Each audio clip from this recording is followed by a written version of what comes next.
Okay, so we want to calculate the mean square error for the MA5 model.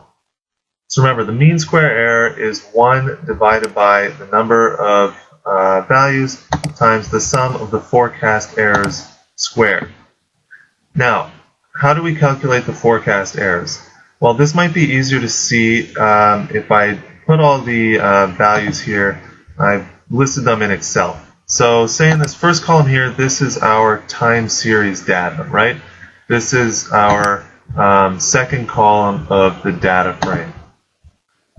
Now this is our fitted MA5 model, right? This is our fitted model with 4 null entries at the beginning, and right, the first value is an entry 5 because, right, it's a moving average length 5, so this is your first value.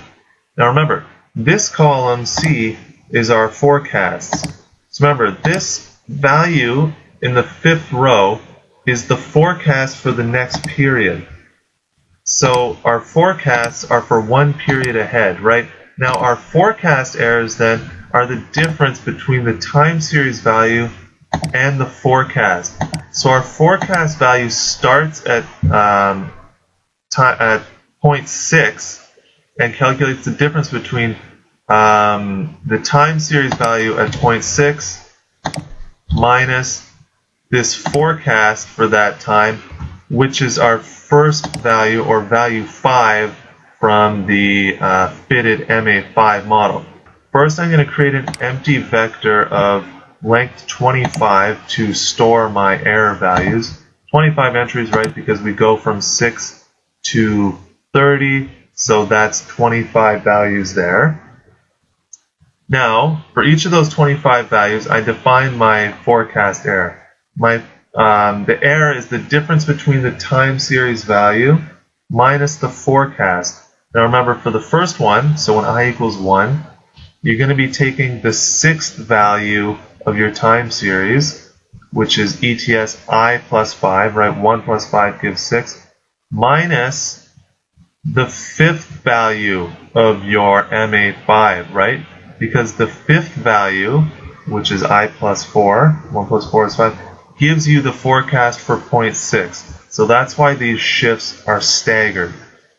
So that will give you your errors for the forecast errors, and then you can calculate your mean square error and print that to get a value of 1.1898. So you could go ahead and then try calculating the mean square error for the MA15 model, or you might want to try fitting some other models.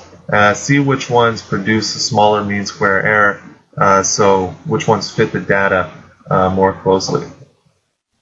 So now we can move on to looking at how to decompose a time series into its constituent components. So I'm going to use a different time series for that.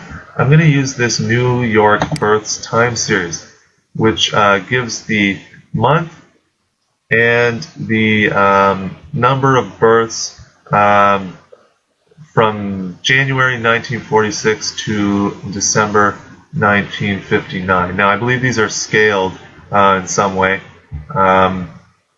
So we will read in that data set, and then we're going to convert that into a time series. So the first thing I'm going to do is select this second column out of my data frame. So I'm going to call it New York births. That gets the value of this New York births data set, right? The data frame I've called NYB. Select this second column here. So hit enter. Now remember, that's just a vector right now, so I want to convert it to a time series. I'll call it births time series. Now I just use my time series command and I input New York births. But I want to input a few options. So remember, this time series, it's monthly. So we're going to put the frequency equals 12 because we want to look at some seasonal patterns year-round. So we know that there's 12 points per year here. And then we can also put in the start date, which is, looks like January 1946. So I'm going to put 1946, comma 1. Hit enter. And I was supposed to put an equal sign there, so fix that. Start equals this vector. And now we've created a time series for our birth data. So we can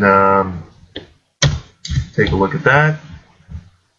You can see they're sorted by month now, right? You've got 1946, January, February, March, all the way up to December, and so on. And then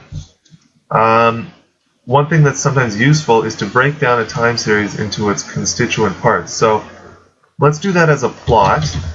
And all we have to use is this decompose function. So we type plot of decompose births time series. Hit enter. And let's take a look. So you can see in our first plot here, we have the actual observed time series. Now remember, with time series, it's nice to see, is there a trend component? Is there any type of seasonal or cyclic component? And this plot really helps to clarify that. And this decompose function actually, creates time series for each of these objects. So you could select out the trend component or the seasonal component. But you can see here the trend component starts off fairly low and then starts to increase, right? So the births seem to increase over the time period indicated in the data. But you also see that there's a pretty strong seasonal component. So it looks like births are fairly low in the January, February time period, and then they seem to spike. So they spike up in March, then dip a little bit, and then increase a lot during the summer, and then start to drop down back into the fall and winter again. And that pattern repeats over the annual cycles. And then in this last portion, you also have all of the random fluctuations in the data. So breaking down a time series with this command can be a really useful way to isolate the different components and see, is there any type of trend? Do you have a seasonal component? So on. So that concludes the first lesson on time series analysis. And in the next one, we'll look at exponential smoothing.